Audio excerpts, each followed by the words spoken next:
Bismillahi ve bihi nesta'in. İnsani bütün vasıflarını yitiren dünyanın en tehlikeli terör şebekesi 84 gündür kadın, çocuk, yaşlı, doktor, gazeteci demeden bütün sivilleri adeta soykırımdan geçiren Siyonist İsrail'e karşı izzetli ve özgür Gazze'den mücahitlerin onurlu kıyamına ses vermek için, onların yanında olduğumuzu haykırmak için, hatta fiili olarak madem yardım edemiyoruz, en azından onların sesi olup seslerini dünyaya duyurmak ve onlar için dua etmek için peygamber sevdalıları olarak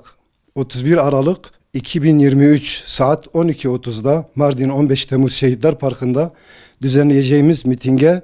bütün vicdan sahibi ve Kudüs sevdalısı halkımızı davet ediyorum.